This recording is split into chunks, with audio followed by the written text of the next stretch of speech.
금융위기는 반드시 다시 온다. 위기의 징조들.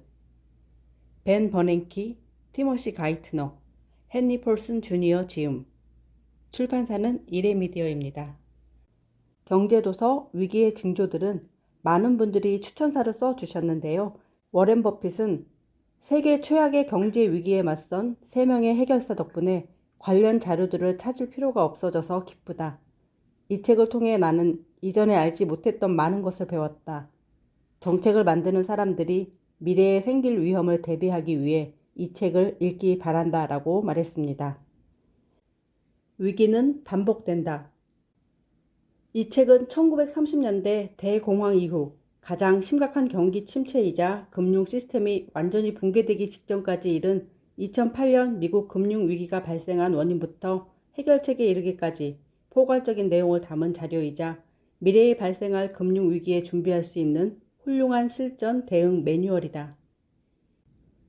예상치 못한 코로나 사태로 전 세계적으로 경기 침체를 겪으며 금융시장 또한 크나큰 충격에 빠져 있는 현 상황에서 세계 각국, 특히 미국의 위기 대응책을 금융위기 당시의 해법들과 비교해보면 현재의 정책 방향과 대응책을 객관적 시각에서 파악해 볼 수 있을 것이다. 그리고 앞으로 어떤 정책이 취해질지 가늠할 수 있는 훌륭한 지침서 역할을 해줄 것이다. 다양하고 풍부한 경험을 가진 3명의 공저자는 금융위기 당시 위기관리의 최고 책임자, 벤은 연준 의장, 팀은 오바마 행정부의 재무부 장관, 행크는 부시 행정부의 재무부 장관 역할을 수행했다. 이런 면에서 저자들의 경험은 어느 누구도 가질 수 없는 귀중한 것으로 금융위기에 대한 통합적이면서도 통찰력 있는 시각을 공유할 기회를 제공한다고 단언할 수 있다. 저자들은 금융위기에 대한 최선의 대처법은 사전에 금융당국이 충분한 위기 대응 능력을 갖추는 것이라고 강조한다. 위기가 발생한 이후 금융당국에 새롭게 위기 대응 권한을 부여하려다 보면 복잡한 정치적 요인들로 인해 신속한 대처가 어려워지게 마련이다. 또 다른 중요한 메시지는 과소 대응보다는 과잉 대출이 위기 대처에 더 효과적이라는 지적이다. 비록 과잉 대처가 종종 도덕적 해이 같은 이슈를 야기하지만 늑장 대응으로 금융 시스템의 붕괴를 막지 못하는 것보다는 더 나은 선택지다. 충분하게 대처하지 못해 금융위기가 발생하면 더 큰 비용을 지불할 수밖에 없기 때문에 경제적으로도 이익이다. 금융기관들과 투자자들은 금융위기 당시 투자은행 중 가장 충격을 적게 받은 골드만삭스의 사례에서 금융위기의 해법을 찾을 수 있을 것이다. 다른 투자은행들과 달리 골드만삭스는 금융위기에 대비해서 항상 60억 달러 정도의 자금을 보유하고 있었다. 이렇게 비상유동성을 보유하는 이유는 경기 호황 국면이 영원히 지속되지 않을 것이며 위기 상황에서는 유동성이 가장 중요하다고 보았기 때문이다.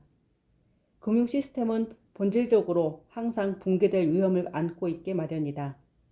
은행은 만기 전환을 통한 비즈니스, 즉 단기 예금과 장기 대출을 바탕으로 한 비즈니스 모델을 가지고 있기 때문에 갑작스러운 대규모 환매 사태에 맞닥뜨리면 큰 위험에 빠질 수밖에 없다. 또한 금융은 시장의 신뢰를 바탕으로 존재하는데 투자자들의 신뢰는 시장에 위험한 상황이 발생하면 금세 무너지며 한번 무너진 신뢰는 쉽게 복원되지 않는 경향이 있다. 따라서 모든 금융기관은 골드만삭스처럼 언제든 위기가 발생할 수 있다는 것을 염두에 두고 경영 계획을 세우고 이를 운영할 필요가 있다. 유동성의 중요함은 금융기관뿐만 아니라 일부 투자자들도 반드시 명심해야 할 사항이다. 금융위기는 인류의 역사가 존재하는 한 계속 발생할 것이다. 경기 호황이 오래 지속되면 금융위기에 대한 경각심이 줄어들어 레버리지 투자를 통해 더 큰 수익을 추구하기 쉽다. 이는 인간의 본성상 당연한 현상으로 이를 바탕으로 경기는 성장을 지속하게 된다. 이런 점을 감안할 때 금융위기의 유일한 해법은 체계적인 위기 대응 매뉴얼 구축이라고 단언할 수 있다. 이번 코로나 팬데믹 위기처럼 위기는 어디서 올지 어느 누구도 정확하게 알 수 없다. 그러나 2008년 금융위기를 겪은 미국 금융당국은 이 책에서 설명하는 금융위기 실전 매뉴얼처럼 선제적인 대책을 취하는 한편 좀비 기업 양상과 도덕적 해이 논란과 과잉 대응하면서 효과적으로 현재의 위기를 극복해 나가고 있다. 역사는 반복되기 마련이다. 이 책에 실려있는 경험과 교훈들이 우리에게 큰 지침서 역할을 할 것으로 기대한다. 위기의 징조들은 총 5장으로 구성되어 있습니다. 서론은 위기는 반드시 다시 온다. 2008년을 돌아봐야 하는 이유. 2008년 경제 위기는 전형적인 금융공황이자 신뢰 위기. 2008년 경제 위기는 왜 발생했을까? 다가오는 위협, 위기의 징조들을 찾아라. 제1장, 일촉즉발의 시장 상황. 금융 시스템은 왜 취약하고 취약했으며 취약할 것인가? 무너진 신뢰 게임. 위기의 징조, 부동산 불패신화. 위험은 방법을 찾아낸다. 그림자 금융과 분산된 금융 시스템. 금융기관과 레버리지가 만든 위협. 제2장 화마의 습격을 당하다. 현실화된 위험, 충격의 파장과 심도를 파악하라. 베저트 대응 매뉴얼. 자본주의의 성공은 창조적 파괴에 달려있다. TAF 스와프 협정. 베저트 매뉴얼을 뛰어넘는 강력 대응에 나서다. 제3장 불길의 확산, 대재앙의 기로에 서다. 변곡점을 넘어선 금융위기, 대재앙의 기로에 서다. 베어스턴스, 파산하기에는 너무 복잡한 금융기관 간 연결관계. 페니메이와 프레드맥 바주카포를 꺼내든 미국 정부. 제4장 공황 현실화하다. 현실화된 악몽, 리먼브러더스 쇼크. 글로벌 재앙을 막기 위한 AIG 구제금융. 논란 속 타결된 TARP, 더 이상의 실패는 없다. 제5장, 보이지 않는 신의 손. 강력해진 위기의 불길, 더 강력해진 위기 대응책. TARP, 시스템을 회복시킬 간단하고 빠르고 효율적인 접근법. 엔드게임, 마법의 해결책은 없다. 결론, 대화재가 지나간 이후 우리는 다시 금융위기에 맞설 수 있는가? 강력해진 방어책, 금융규제를 강화하고 규제 범위를 확대하다. 위기 뒤에 마련된 주요 대응책들. 시작하는데 지금만한 때는 없다. 오늘 제가 읽어드릴 부분은 2008년 경제 위기를 몰고 온 리먼 브러더스 사태에 대해 설명하고 있는 서론 부분입니다. 위기는 반드시 다시 온다. 2008년을 돌아보는 이유. 2008년 경제 위기는 전형적인 금융공황이자 신뢰 위기. 당연한 말이지만 대공황 같은 금융위기는 자주 발생하지 않는다. 일반적으로 금융시장에서 발생하는 혼란들은 자체적인 메커니즘에 의해 해소된다. 기업이 파산하더라도 금융시장은 평소와 같은 일상이 지속되도록 금세 상황을 조정한다. 그러나 때로는 심각한 위기가 닥쳐 문제를 해결하기 위해 정책 입안자들이 나서야 하는 경우가 있다. 이런 상황에 정부는 기업이 유동성을 필요로 할 때 대출을 해준다거나 문제가 발생한 기업들이 그 문제를 해결할 수 있는 안전한 방법을 찾아줌으로써 일상적인 삶이 유지되도록 한다. 극심한 혼란과 손실이 나타나고 금융 시스템과 전체 경제 시스템을 위협할 정도로 통제 불가능한 심각한 위기가 빚어지는 것은 그리 흔한 일이 아니다. 미국의 경우 그러한 참사는 대공황 이후 75년 동안 한 번도 일어나지 않았다. 그런데 2008년 그 같은 참사가 발생했다. 연속적으로 재임한 두 대통령 및 의회, 연방준비제도 이사회, 재무부, 부처별 공무원 등 수천 명의 관계자가 최악의 금융위기에 대처해야만 했다. 당시 우리 셋은 금융위기에 맞서 싸우는 정부 관계자들의 총괄 책임자였다. 벤 버냉키는 연방준비제도 이사회 의장이었고 헨리 폴스는 조지 부시 대통령 재임 당시 재무부 장관이었다. 티머시 가이트너는 부시 대통령 재임 기간에는 뉴욕 연방준비은행 총재를 지녔고 이어서 버락 오바마 대통령 재임 기간에는 재무부 장관을 역임했다. 2008년 금융위기는 구제 대상 및 빈민이 넘쳐났던 1930년대 대공황 때처럼 미국 경제를 유례없이 심각한 불황에 몰아넣었을 뿐만 아니라 세계 신용을 마비시키고 세계 금융을 초토화시켰다. 우리는 이런 대규모 금융 참사에 맞서 미국을 포함한 세계 각국의 국제적 대응이 이루어지도록 노력했다. 또한 금융위기를 극복하기 위해 연방준비제도, 재무부, 기타 기관의 관료들과 함께 엄청난 물량의 자금을 투입하면서 긴급 구제에 나섰다. 그 과정에서 정책당국은 초기에는 전통적인 방식으로 대처하였으나 상황이 점점 더 악화되자 비전통적인 방식까지 동원하기에 이르렀다. 이렇듯 다양한 방식으로 가용 가능한 자금을 모두 조달하여 주요 기업들을 위해 구제금융과 중요한 대출 시장에 대한 정부 보증을 실시했지만 그럼에도 불구하고 문제는 점점 더 심각해졌다. 이에 우리는 의회를 설득해 수천억 달러의 자본을 민간 금융기관에 직접 투입하는 것을 포함한 보다 강력한 조치를 취하도록 했다. 미국과 전 세계의 우수한 공무원들이 헌신적으로 노력한 끝에 신용시장의 경색과 자산 가치의 붕괴로 인해 경제 전체가 금색이 들어 두 번째 대공황에 진입하기 직전에 금융 시스템을 안정시킬 수 있었다. 그럼에도 불구하고 미국 경제는 심각한 경기 하락을 겪었으며 경기를 회복시키기 위해 전례 없는 통화 부양책과 재정 부양책을 동원해야만 했다. 2008년 경제 위기는 전형적인 금융공황이라고 할 수 있다. 금융공황은 지난 수백 년 동안 금융시장을 괴롭혀온 위기와 대규모 환매 사태를 떠올리게 한다. 비록 금융 분야의 피해를 막기 위해 전략적으로 이 같은 지원책이 동원됐지만 금융공황의 피해가 비단 금융 분야에만 국한되지 않는다는 사실을 우리는 오랜 경험을 통해 알고 있다. 은행가나 투자가가 아닌 평범한 미국인들도 신용대출 제도를 활용해 차와 주택을 구매하고 학자금 대출을 받고 사업을 성장시킨다.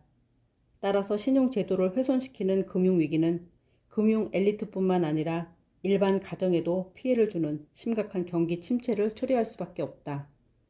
오늘날 미국 국민들은 금융위기 당시 미국 정부가 개입한 것에 대해 월가를 위한 구제금융이라고 기억하고 있지만 정부의 목표는 줄곧 금융 붕괴의 여파로부터 미국 중산층을 보호하는 것이었다.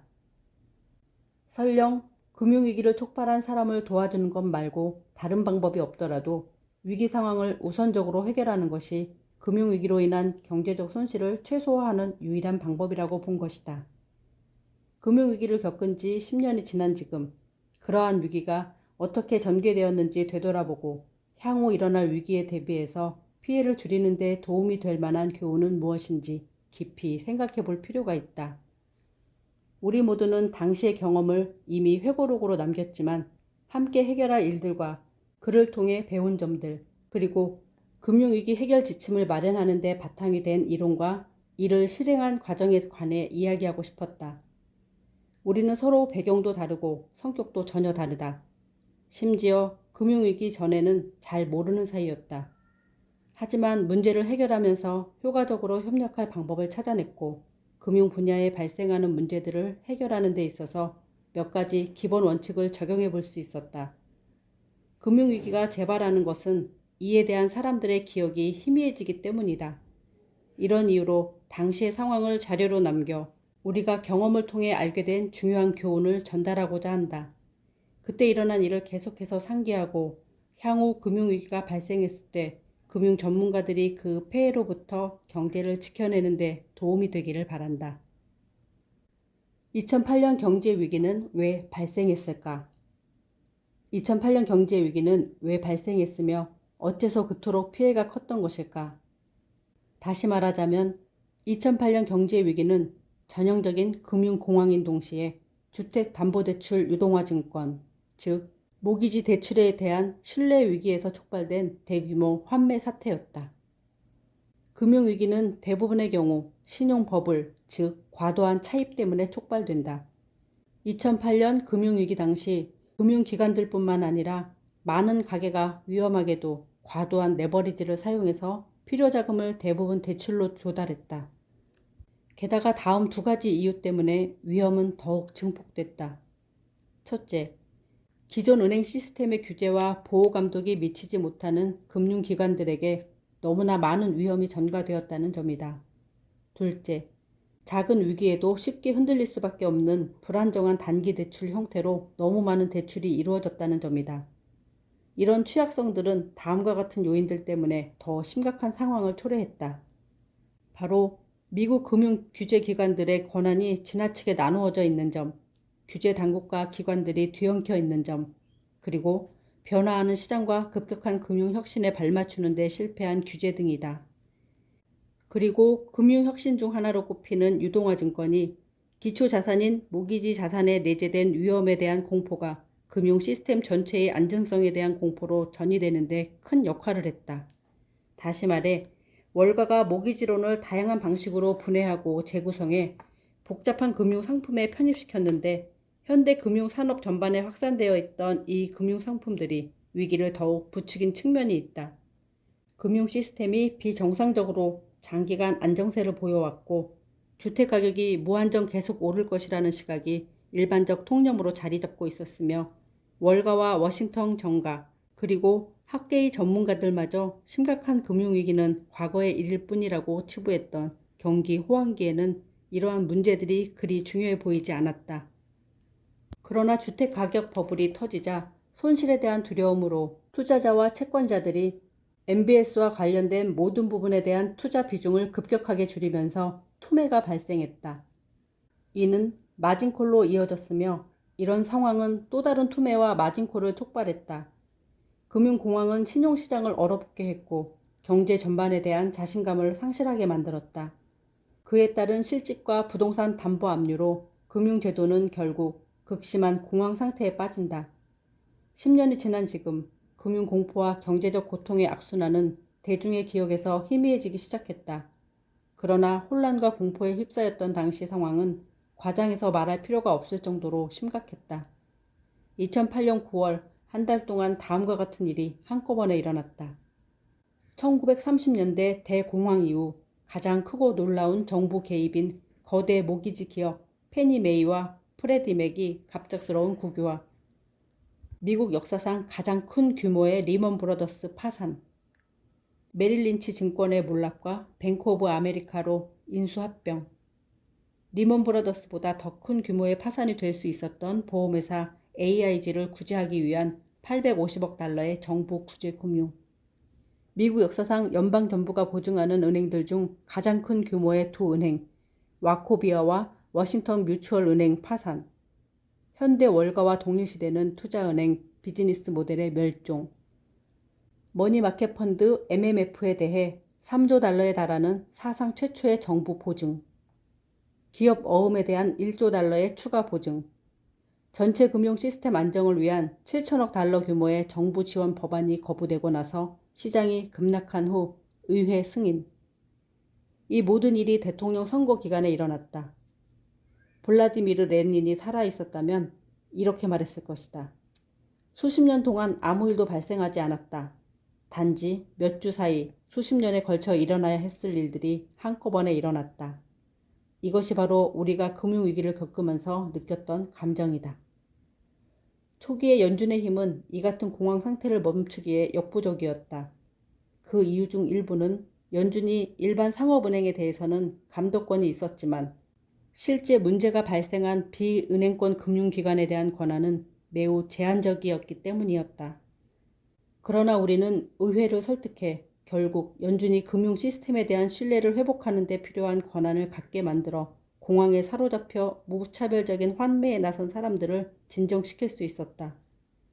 덕분에 양당의 당파 싸움이 치열했고 정부 정책에 대한 의심이 큰 상황에서도 공산당과 민주당 집행부는 공무원들, 양당 지도부와 함께 적극적으로 초당파적 공조에 나서 수세대 만에 맞닥뜨린 자본주의에 대한 가장 심각한 위협을 극복해냈다. 우리는 모두 자유시장의 힘을 믿었지만 본인들의 무책임한 실수로 인해 어려움을 겪고 있는 은행가와 투자자까지 구제해주고 싶지는 않았다. 금융 시스템을 강화하고 시장의 신뢰를 회복하기 위해서 때로는 부실한 금융기관뿐 아니라 우량한 금융기관까지 참여하도록 설득하는 것이 필수인데 프로그램이 요구하는 자격이 너무 엄격하면 우량 금융기관의 참여를 유도하기가 어렵다. 그러나 규제 완화와 시장의 자율 기능에 모든 것을 맡기는 것은 그리 합리적인 선택이 아니라는 것을 우리는 알고 있었다. 자본주의에 보이지 않는 손은 전면적인 금융 붕괴를 막을 수 없다. 오로지 정부의 직접적인 개입만이 이를 막을 수 있다. 그리고 전면적인 금융 붕괴가 발생하면 불황의 악순환이 만들어진다. 즉, 기업이 도산하여 일자리가 줄어들면 사람들은 꿈을 펼칠 수 없게 된다. 사실 2008년 금융 쇼크는 여러 가지 측면에서 대공황 이전에 있었던 금융 쇼크들보다 피해가 심각했다. 금융위기 초기에 발생한 경제 충격도 마찬가지로 심각했다. 금융시장에 대한 매우 적극적인 일련의 시장 개입에도 불구하고 그해 연말까지 미국에선 매월 75만 개의 일자리가 없어졌고 연간 경제 성장률이 마이너스 8%를 기록했다. 그러나 대공황으로 일컬어질 만큼의 경제 위축은 2009년 6월에 끝났다. 이후 이어진 경기 회복은 10년째 지속되고 있다. 이런 빠른 경제 회복 속도는 미국에서 이전에 나타난 금융위기들과 2008년 금융위기 이후 다른 선진국들의 회복세와 비교해 볼 때 상당히 인상적이다. 미국 주식시장과 노동시장, 주택시장 모두 밑바닥에서 반등의 최고치를 기록했다. 많은 전문가와 당시 우리가 도입한 전략이 종국에는 초인플레이션, 경기 침체와 재정 파탄으로 끝날 것으로 전망했다. 부실한 은행들과 금융 시스템 전체를 구제하겠다는 정부의 노력은 궁극적으로 근본적인 문제를 해결하지 못한 채 수조 달러의 혈세만 낭비하는 결과를 낳을 것이라고 예측하는 전문가들도 많았다.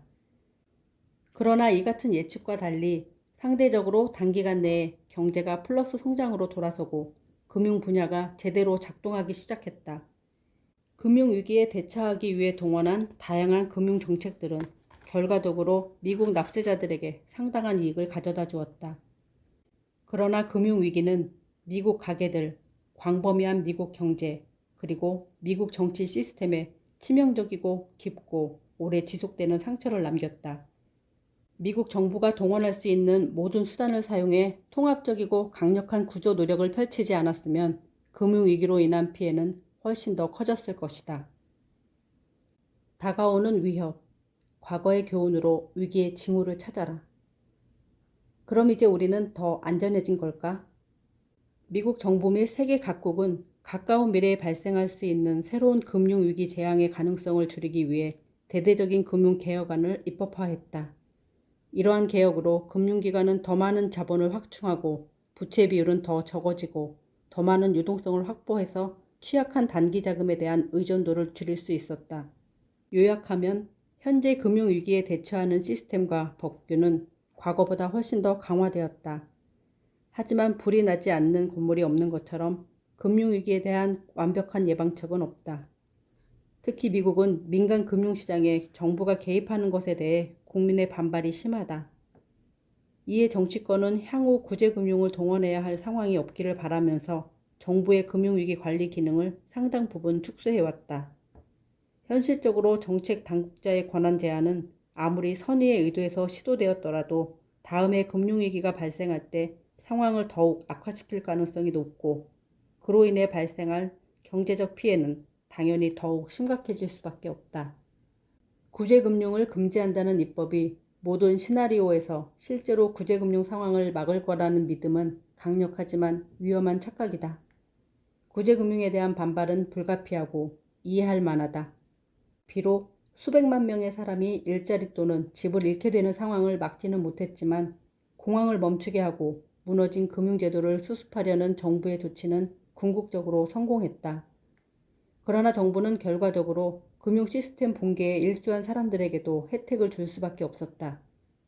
우리는 미국이 다양한 정책 도구들을 갖춰서 이전보다는 위기 상황에 더 잘 대처할 수 있는 체계를 갖추기 바랄 뿐이다.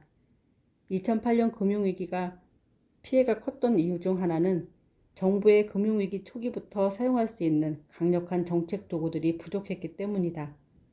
정치권에서 의미 있는 변화가 나타나지 않는 한 금융위기 초기에 대응할 수 있는 정책들이 과거에 비해 적고 부여된 권한도 과거에 비해 약해진 상황에서 또 다른 금융위기를 맞이할 수 있다는 점이 우려된다. 이 경우 과거 우리가 그랬던 것처럼 금융정책 당국은 위기가 이미 시작되어 확산되는 와중에 위기 해결 수단들을 보강하기 위해 정치인들에게 로비를 해야 할지도 모른다. 미국이 다음 위기에 대한 준비를 잘 갖추어 놓기를 바란다. 제임스 볼드윈의 표현을 빌리자면 위기는 결국 다시 올 것이기 때문이다. 그것이 바로 우리가 이전의 금융위기를 재조명하고 이해하는 것이 매우 중요하다고 생각하는 이유다. 위기가 어떻게 시작되었으며 어떻게 확산되었고 그 피해가 왜 그렇게 심각해졌으며 위기에 어떻게 대응했는지, 어떤 정책들이 잘 작동했는지, 어떤 정책들이 잘 작동하지 않았는지 등에 대해서 말이다. 금융위기로 인한 시스템 붕괴에서 얻은 교훈을 이해하지 못하는 나라는 미래의 금융위기에 직면했을 때 더 심각한 상황에 처할 수 있다. 대부분의 위기는 비슷한 패턴을 나타낸다. 그렇기에 미리 경고의 징후를 찾아내는 것이 가능하다. 예를 들면 연준의 직접적인 관할권 밖에 있는 금융기관이 특히 단기 금융을 이용해 과도하게 차입하는 것이 있다. 금융위기를 예측하는 인간의 능력에 겸손함을 갖는 것도 중요하다. 복잡한 시스템에서 상호작용하는 다른 사람의 행동을 내다봐야 한다는 면에서 금융위기를 정확히 예측하는 것은 결코 쉬운 일이 아니기 때문이다. 금융 시스템은 본질적으로 불안정하다. 게다가 금융위기는 강물이 바위를 돌아서 흐르듯 규제 장벽을 피해 옮겨다니는 경향이 있다. 금융공황을 피할 수 있는 확실한 방법은 없다.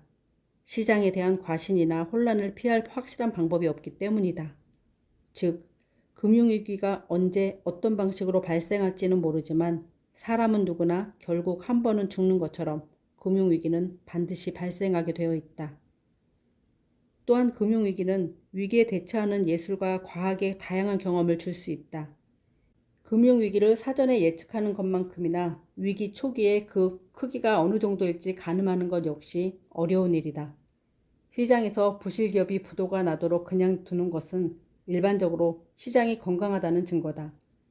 정책 이반자들은 시장에서 돌출 상황이 발생할 때마다 과민 반응을 보이거나 대형 은행이 문제 상황에 처한 것이 대재앙의 전조인 것처럼 그들을 막아서려고 들어서는 안 된다. 너무 빨리 대응하면 공격적 성향의 투자자들에게 자신들이 위험한 투자에 나섰더라도 그 결과 절대로 나쁜 상황에 봉착하지 않을 것이라는 믿음을 주게 된다. 이는 훨씬 더 무책임한 투기를 조장하고 미래에 발생할 위기에 대한 단초를 제공하는 도덕적 해이를 야기할 수 있다. 그러나 금융 시스템 전반에 걸쳐 위기가 발생할 것이 확실해진다면 소극적 대처는 과잉 대응보다 훨씬 위험하고 늑장 대응은 신속한 조기 대응과 비교할 때 상당히 많은 문제를 야기하며 어정쩡한 대처는 단순히 불에 기름을 붓는 꼴이 될 수도 있다. 사상 초유의 금융위기 상황에서 정책의 최우선 순위는 특정 대책을 수행하는 과정에서 설령 도덕적 해이를 초래하는 일이 있더라도 위기를 종식시키는 것이다. 현재의 금융 시스템을 붕괴시키는 것보다 규제하지 않아서 발생하는 미래의 위험을 감수하는 것이 더 나을 수 있다는 얘기다. 공황 상태에 빠지면 정책 일반자들은 정치적 영향, 이념적 신념, 그들이 과거에 했던 말이나 약속에 얽매이지 말고 모두 힘을 모아 위기 상황을 해결하기 위해 최선을 다해야 한다. 구제금융은 정치적으로 해결하기 매우 어려운 문제이지만 경제 침체는 그보다 더 참담한 일이다. 위기에 대처하는 손쉬운 해결책을 제시할 수는 없지만 위기 상황에서 활용 가능한 정책들을 소개할 수는 있다. 향후 발생할 위기에 최초로 대응할 사람들을 위한 매뉴얼을 구축하는 데 도움이 되기를 바란다. 또한 정부가 AIG는 구제하면서 리먼 브라더스는 구제하지 못했던 이유와 위기가 종식된 뒤에 월가 대형 은행들을 해체하지 않은 이유 등 우리가 실행했던 결정에 대해 남아있는 몇 가지 의문 사항들을 다룰 것이다. 아울러 전체 경제를 안정시키는 경기부양 프로그램과 금융 시스템 안정책을 병행하는 것의 중요성, 그리고 기존 상업은행은 아니지만 금융 시스템에 유사한 위험을 초래할 수 있는 금융회사들에 대한 정부 규제의 필요성 등 위기를 겪으면서 얻은 그 밖의 교훈들도 논의해 볼 것이다.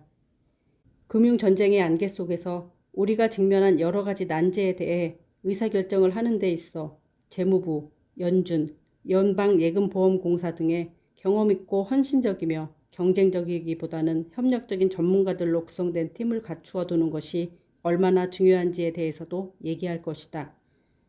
과거 금융개혁의 한계와 능력을 검토하고 그 제도들이 어떤 방향으로 개선되어야 할지 같이 생각해 볼 것이다. 비록 우리 셋 중에 정치인은 없지만 금융위기를 겪으면서 정치권과 관련 어떤 부분이 우리를 좌절시켰는지 또는 어떤 부분에서 도움을 받았는지 허심탄회하게 이야기할 것이다. 정책 결정에 관한 정치적 과정에서 가장 중요한 것은 당연히 대통령의 입장이다. 역사상 매우 위험한 순간에 부시 대통령과 오바마 대통령은 둘 다 대중에게는 인기를 얻기 어려웠지만 매우 중요한 금융제도에 대한 정부 개입을 지지하는 정치적 용기를 보여주었다. 우리는 의회에 불만이 있었지만 공화당과 민주당 등 입법부의 리더들은 정치적으로 독이 될 수도 있는 사안임에도 불구하고 페니 메이와 프레디 맥을 국유화하려는 노력을 지지해야 할 때 한데 뭉쳤다. 이 조치는 금융 시스템 전체를 구호하는 데 결정적 역할을 한 것으로 양당의 적극적인 지지를 받아 통과된 금융위기 마지막에 입법된 중요한 법안이다. 2008년 금융위기와 고통스러운 경기 침체는 공공기관의 신뢰에 막대한 손상을 입혔지만 위기에 대처하는 정부의 태도는 정부 산하의 모든 공무원이 공익을 위해 극심한 스트레스를 받아가며 함께 일하면 그 어떤 위기라도 극복 가능하다는 것을 보여줬다고 생각한다. 물론 많은 미국인이 위기에 대한 정부의 대응을 성공적이라거나 합법적이라고 보지 않는 이유는 역시 이해한다. 위기에 대한 정부의 대처가 일관성 없고 엉망으로 보였을 수도 있다. 왜냐하면 실제로 종종 그러했기 때문이다. 금융위기를 겪으면서 우리는 우리만의 방식으로 금융 시스템 내에서 실행할 수 있는 해법을 모색했다. 처음에는 전통적인 매뉴얼을 따랐지만 현대 금융제도는 과거보다 훨씬 복잡해졌기 때문에 많은 실험과 확장된 해석을 적용해야만 했다. 초기에 미흡한 정책 수단들을 동원해 금융위기와 맞서면서 다양한 어려움을 겪은 뒤 더 강력한 정책 도구들을 확보하기 위해 정치인들을 설득하는 데 힘을 써야만 했다. 또한 대중이 은행에 대한 구제 금융이나 다른 논란이 많은 정책들을 받아들이도록 설득할 수 있는 마법의 단어는 없었지만 우리가 무엇을 하고 있고 왜 하고 있는지 끊임없이 소통하고자 노력했다. 미래에 닥쳐올 금융위기는 더 잘 헤쳐나갈 수 있기를 바란다. 금융위기에 어떻게 대처했는가 하는 것은 고통의 시간들을 고백하는 일이지만 한편으로는 희망적인 이야기이기도 하다. 또한 우리 모두에게 도움이 될 수 있는 이야기라고 생각한다. 네, 이상으로 2008년도 경제 위기가 왜 발생했는지에 대해서 알아보았습니다. 네, 이 책은 경제 도서로서 전문가들이 사용하는 용어들이 많이 나옵니다. 그래서 독자들에게 쉽게 읽히도록 하기 위해서 뒷부분에 용어 설명 부분을 실어 놓았고요. 또 부록으로 차트로 보는 금융위기 전개 과정과 해결까지 한눈으로 알아보기 쉽게 도표들을 수록해 놓았습니다. 아마존 경제 경영 스테디셀러, 파이낸셜 타임즈 베스트셀러, 맥킨즈 비즈니스 서적 올해의 책 수상. 앞으로 다가올 글로벌 금융위기에 맞서 현명하게 대응하기 위한 책으로 위기의 징조들을 추천드립니다. 들어주셔서 감사합니다.